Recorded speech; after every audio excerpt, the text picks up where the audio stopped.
Yang keenam, orang-orang kufar menguasai kaum muslimin. Hadisnya ma'ruf.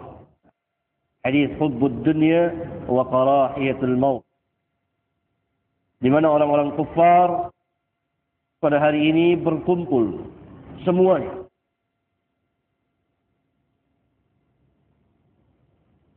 Mengelilingi kaum muslimin. Seperti mereka mengelilingi sebuah piring besar untuk makan bersama. Dengan leluasa, tidak ada yang menghalanginya. Walaupun ketika itu jumlah kaum muslimin banyak. Sehingga para sahabat bertanya, apakah ketika itu jumlah kami sedikit? Tidak, kamu banyak seperti buih laut. Allah cabut kehebatan kamu dan ketakutan dari hati orang-orang kufar terhadap kamu. Allah masukkan kelemahan ke hati kamu. Apa penyebabnya? Hubbud dunya wa karahiyatul maut. Padahal hubbud dunya wa karahiyatul maut itu sifat yang melekat pada diri setiap orang-orang kufar. Orang kafir dan musyrikin sangat-sangat cintanya kepada dunia. Karena mereka tidak punya bagian sama sekali di akhirat.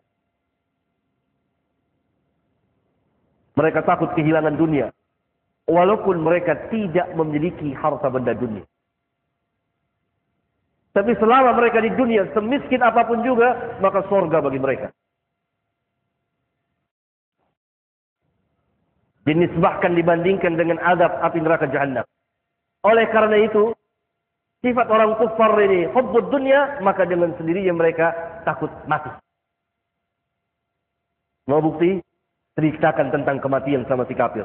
Pasti dia akan menutup telinga. Tidak mau mendengar. Hal-hal yang berbau kematian jangan sampai mereka lihat, jangan sampai mereka dengar. Sifat itu sekarang masuk ke tubuh kaum muslimin. Hubbud dunya. Lupa akan akhirat. Bukan tidak boleh memiliki dunia. Para sahabat memiliki dunia di kedua tangannya. Tapi jisim mereka berjalan di muka bumi. Hati mereka tergantung di akhirat. Dunia jadi budak mereka. Kalau kita jadi budak dunia. Ya?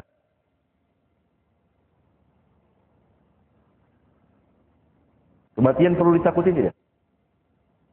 Nah. Kalau orang tidak mau mati, tidak suka mati, iya, tabiat. Tapi orang mukmin tidak boleh takut mati. Walaupun kematian itu ditakutin, pasti akan datang tidak? Pasti. Karena bagi seorang mukmin, dunia ini penjara. Kalimat penjara dunia ini bukan berarti tidak boleh memiliki dunia. Karena dia diuji di dunia ini. Dia tidak bisa mengikuti seluruh hawa kemauannya. Pertama. Kedua, apa artinya kesenangan dunia dibandingkan dengan kesenangan jannah? Sesenang-senang seorang muslim di dunia ini, apa saja dia miliki, tapi tetap bagi dia penjara. Dan tidak ada arti kesenangannya itu dinisbahkan dengan jannah. Yang kata Nabi SAW, yang telah meriwayatkan dari Allah Tabaraka Ta'ala hadis qudsi riwayat Bukhari dan Muslim, a'adattu li'ibadiyas salihin ma la 'ainun ra'at wa la udhunun sami'at wa la khatara 'ala qalbi bashar. Aku telah sediakan bagi hamba-hambaku yang saleh, yang mata belum pernah melihatnya, telinga belum pernah mendengarnya, belum pernah tergerak di hati seorang pun manusia. Itulah al-jannah. Tidak ada artinya kesenangan dunia ini. Sesenang apapun seorang muslim di dunia ini, maka tetap ad-dunya sijnul mu'min, kata Nabi SAW. Dunia itu adalah penjara bagi setiap orang mukmin. Ad-dunya sijnul mu'min. Dunia ini penjara bagi setiap mukmin. Wa jannatul kafir, dan surga bagi orang-orang kafir. Sesusah apapun si kafir di dunia ini, maka surga bagi dia dinisbahkan dengan bakaran api neraka Jahannam. Selama mereka hidup di dunia ini, maka jannah bagi mereka. Karena itu mereka hubbud dunya wa karahiyatul maut.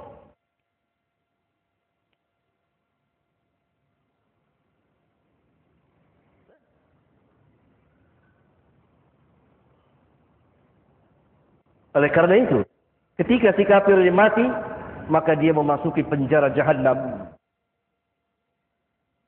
Mulai dari alam barzakh, dikubur, disiksa sepanjang masa sampai hari kiamat. Sehingga mereka berkatakan, Ya Rabbi la taqum as-sa'ah. Ya Rabb, jangan kau tegakkan hari kiamat. Karena kalau dikubur saya sudah demikian berat siksanya, apalagi hari kiamat. Adapun si mukmin ketika masuk ke dalam kuburnya, ketika dia mati, maka surga bagi dia. Lepas dari penjara. Seorang bebas dari penjara senang, bebas hidup di alam bebas. Karena itu ketika di alam barzah dia mengatakan, Ya Rabbi aqimis sa'ah. Wahai Rabb, tegakkan sekarang hari kiamat. Karena kalau dikubur saja dia telah memperoleh kesenangan yang luar biasa. Bagaimana dengan di jannah? Berkali-kali lipat. Lihat. Perbedaan kehidupan yang asasi antara mukmin dengan kafir. Karena itu harus ada perbedaan, harus ada jarak. Harus dipisahkan. Ketika kaum muslimin meninggalkan agamanya, maka amal dia, sifat dia akan serupa dengan orang-orang kafirin. Walaupun dia tidak menjadi kafir secara mutlak. Ada yang kufur nikmat. Di antara sifatnya adalah hubbud dunya wa karahiyatul maut. Maka karena mereka cinta dunia yang luar biasa, tinggalkan akhirat. Hatta si muslim yang miskin, yang hanya sehari dapat hanya beberapa lembar rupiah saja, beberapa ribu perak saja. Tinggalkan sholat, tinggalkan saum. Bahkan ada yang memuja-muja kepada iblis. Hanya untuk apa? Untuk dunia. Yang sedikit daripada yang paling sedikit.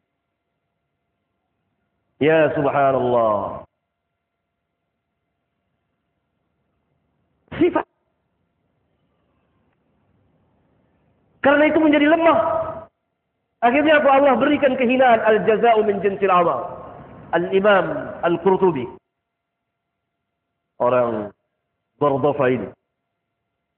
Andalus, ulama besar, Imam Qurtubi terkenal dengan tafsir Qurtubi, menjelaskan tentang kehancuran Andalus dan dikuasai oleh orang-orang kufar. Apa penyebabnya?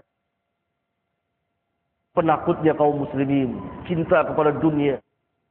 Mereka takut jihad dan seterusnya, banyak sekali maksiat, perempuan-perempuan tabarrujat di jalan-jalan.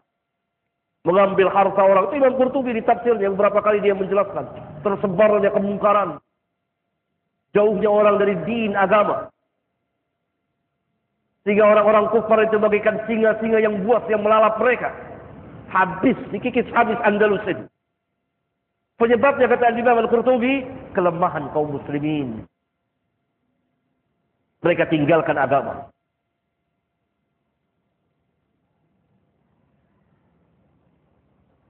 Sangat takutnya mereka. Padahal bagi si mukmin yang taat ketika dia meninggalkan dunia, maka terbebas dari penjara dunia.